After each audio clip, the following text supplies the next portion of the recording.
to you. I never thought I'd fall right through. I fell for every word you said. You made me feel I needed you and forced my heart to think it's true. But I found I'm powerless with you. Now I Sejarah Fis mencerahkan, maslahat lestari. You held me down, but I broke free. I found the love inside of me. Now I don't need a hero to survive, 'cause I already saved my life.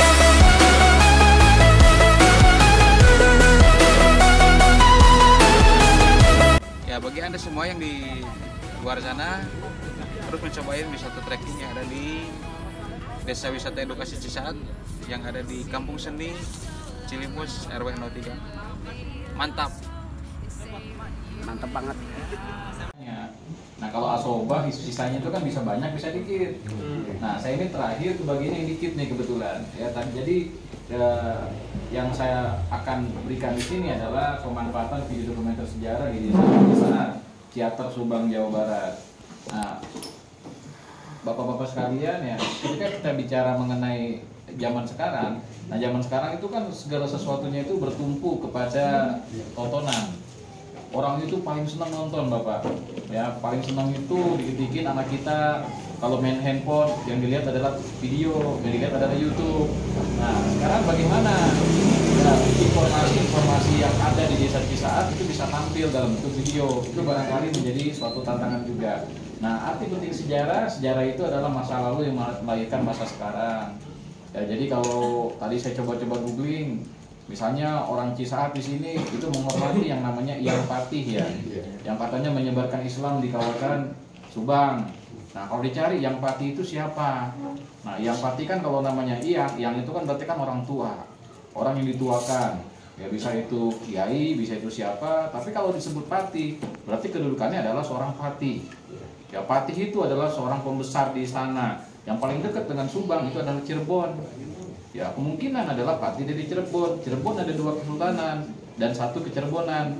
Ya, Kanoman, Kasepuhan dan Kecerbonan. Nah, ini pada masa kapan?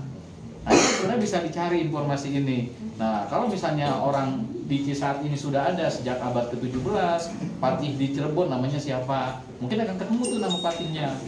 Ya, karena kan yang ada di situs Cikaputihan, ya itu kan yang ada hanyalah petilasan.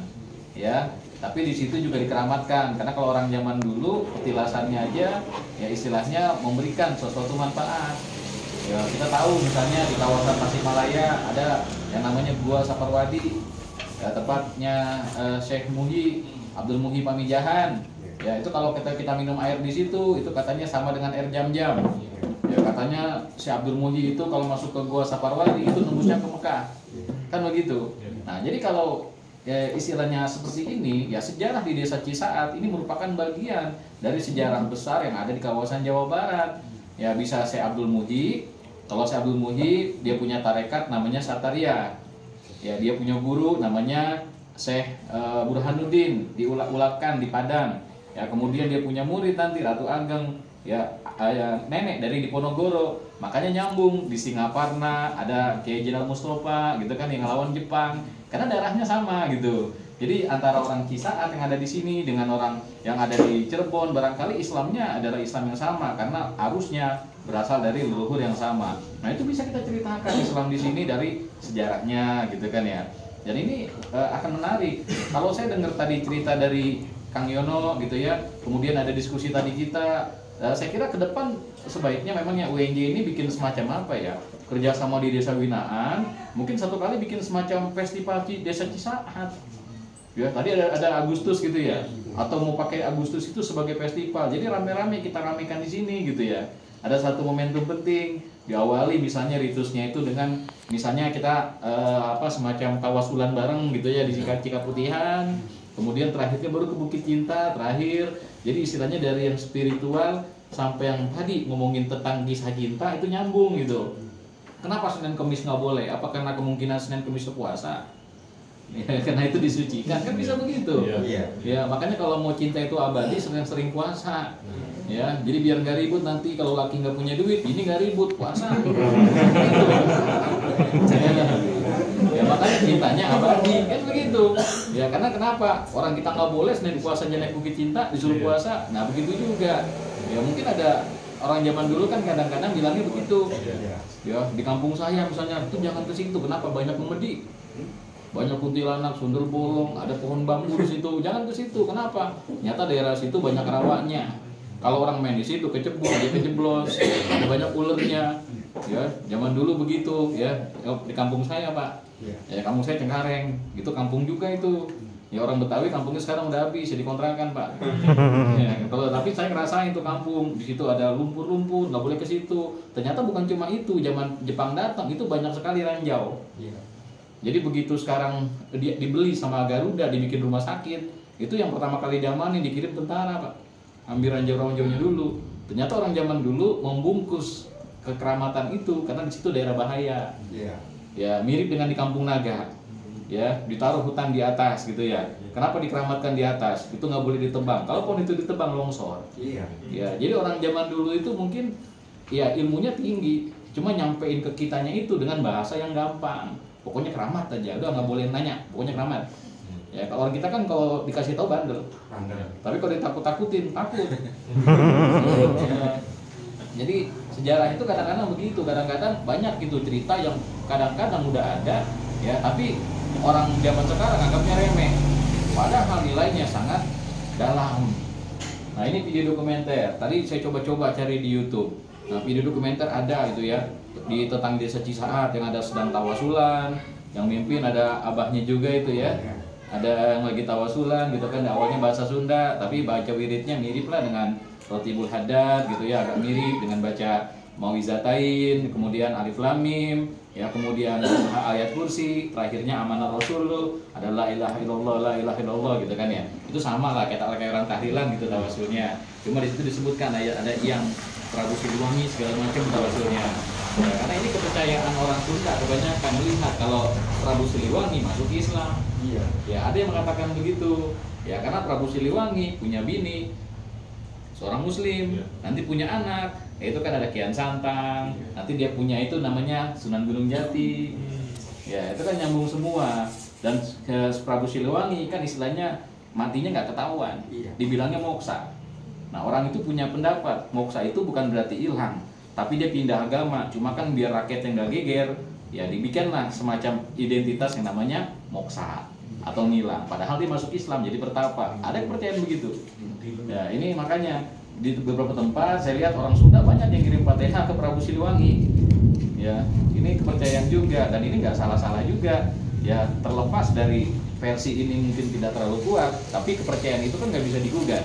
Orang kalau sudah yakin ya Fatihah, kalau nggak nyampe nggak apa-apa kan Al-Fatihah, ya nggak ada salahnya gitu ya. Ya jadi bapak ibu bapak-bapak sekalian ya, nanti kalau misalnya kita bikin video, saya kira yang paling penting adalah ya tadi narasinya dari bapak-bapak ibu-ibu yang tadi menyampaikan gitu ya tentang toponimi, ini kawasan namanya apa, ya, Cilimus gitu ya. Ya, Cilimus itu dari mana sih? Ya, ada Cici itu air. Airnya ada sebelah mana gitu kan ya. Daerah Cisaat ini kan daerah air semua. Oh, ternyata banyak bukit di sini. Ya, dan menyediakan banyak air. Nah, jadi selanjutnya ini nilai penting dokumenter. Ya, Bapak-bapak sekalian, ya dokumenter ini berdasarkan kepada informasi yang sifatnya faktual. Ya, jadi beda dengan video biasa. Kalau video biasa kan hanya tampil orang ngomong belum tentu benar. Tapi kalau dokumenter ini akurasi nilainya harus benar-benar benar gitu, benarnya 3 kali, ya, jadi harus terverifikasi, ya, jadi harus diperiksa itu. Nah, jadi kalau misalnya nanti seperti kata tadi Kang Yono itu udah benar tuh, ketika bilang, oh saya takut salah Pak begini Pak, abah saja yang cerita, mungkin karena tadi ya orang sekarang menghormati orang yang dulu, yang mungkin ceritanya lebih valid, nah lebih tangkep gitu kan ya, karena dengar langsung tuh dari babanya. Dengar lagi dari engkongnya, dengar lagi dari terus, dan ceritanya itu nyambung kepada yang asbab punya cerita. Nah itu lebih nyambung tuh, makanya orang zaman sekarang kan kadang-kadang, ya mohon maaf ya anak-anak muda, orang tua cerita, dicuekin. Padahal diceritain kampungnya sendiri. Ya begitu orang tua nggak ada, baru kita nyesel dulu kira-kira orang tua kita cerita apa ya. Nah kan begitu. Nah itu kadang-kadang yang bikin sejarah itu hilang. Ya padahal ya mungkin kalau kita telusuri ya sanad kita ini kan nyambung, misalnya ke Syekh Abdul Muhyi Pamijahan. Syekh Abdul Muhyi Pamijahan tadi ke situ, jadi ke Syekh Burhanuddin Ulakan, nyambung lagi ya Syekh Burhanuddin Ulakan itu sanad hadisnya Nuruddin Aramiri, nyambung lagi tuh ke Imam Bukhari jadinya. Jadi semuanya nyambung ke Rasulullah kan begitu. Ya jadi sebenarnya keislaman yang kita lakukan di sini itu nyambung. Nah ini kenapa? Karena kita tahu sejarahnya. Nah ini contohnya Bapak Ibu, ini rumah yang ada di Jagernek ya. Ini foto sekarang. Tapi saya ketemu ada foto orang Belanda, itu cicitnya. Dia bikin tulisan sendiri pakai bahasa Belanda. Ada fotonya, ya apa namanya nyainya punya neneknya, ya itu masih kecil, masih umur 7 tahun gitu, foto sama kakaknya di depan. Nah itu dia nyimpen fotonya tahun 1920-an. Ya dan rumahnya gak banyak berubah, masih kayak begini. Ya ini contoh aja. Ya kalau dibuat dokumenter, ya orang-orang zaman sekarang saya kira kan senang yang kayak gini-gini. Ya senang lihat rumah tua di Girang gitu ya, dia senang. Nah kalau misalnya ini jadikan sebagai suatu destinasi, kita tawarkan di sana, misalnya di desa Cisaat ada satu juga berkunjung ke desa ini, ya jadi Pok Darwisnya kita anterin, mau foto bareng silakan. Ya tapi mungkin di sana karena dekat perkebunan teh, mereka kita ajak juga untuk bikin teh bersama, metik teh juga.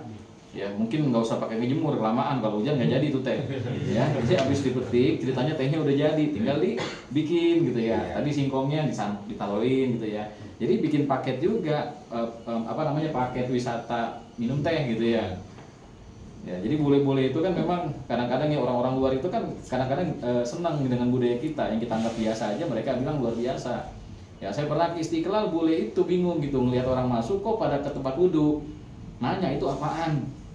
Ya main air, ya kan bilang bukan itu wudhu, orang mau sholat mesti wudhu. Nah bule itu pengen diajarin wudhu, ya oleh komandonya dibilang udah wudhu. Kalau sama saya suruh syahadat.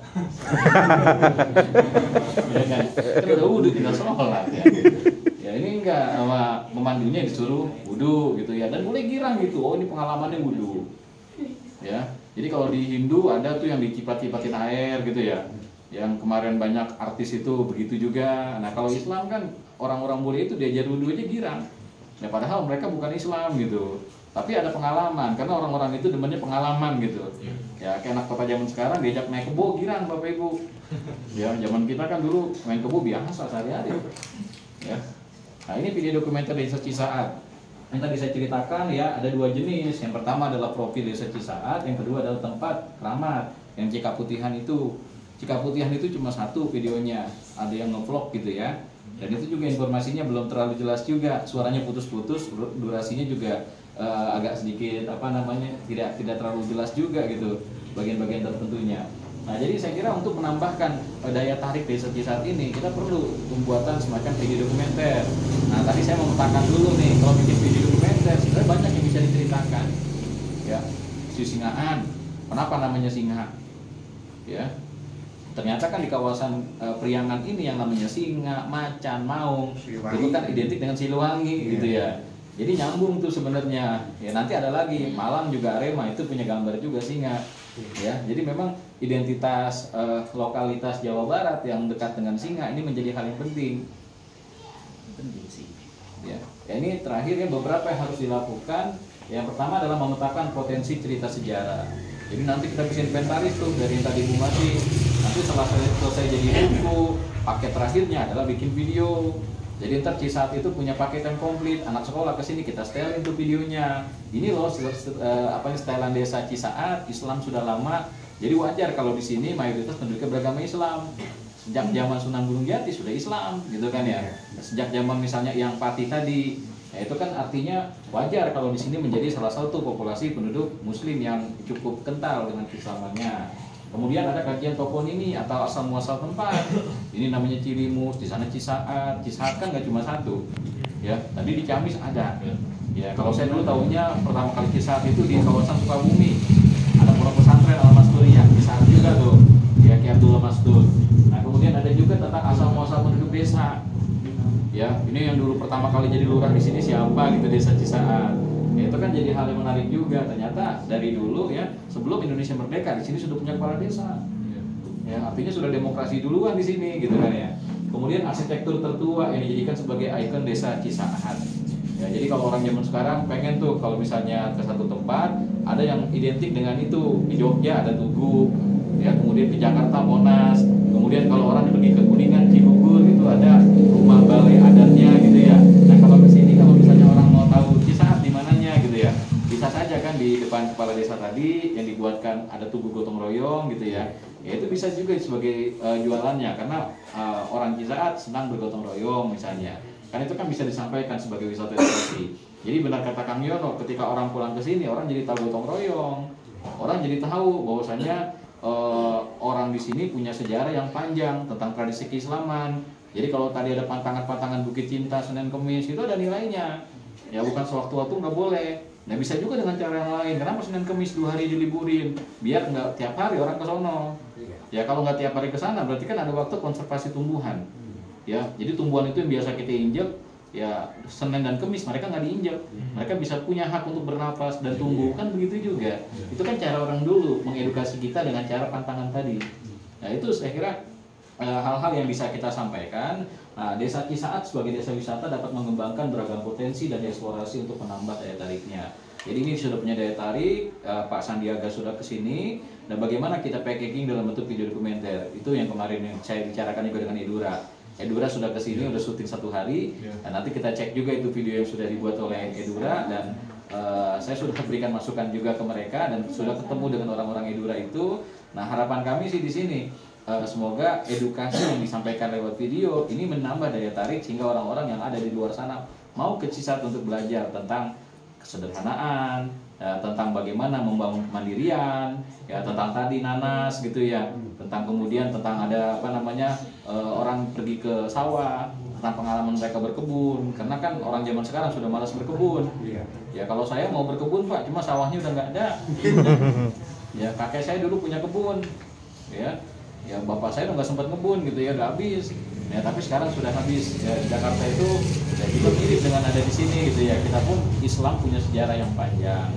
Ya jadi orang Banten, Pandeglang, kemudian Cisaat, dan saya juga orang Betawi. Ini kan orang-orang yang masuk Islamnya sejak zaman Sunan Gunung Jati.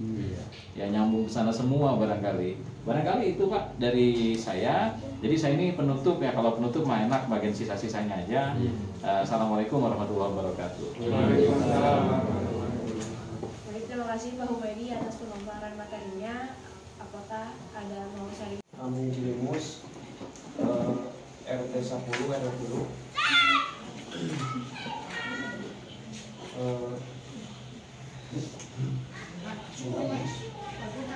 boleh? Ada Sunda 2 di sini. Ada?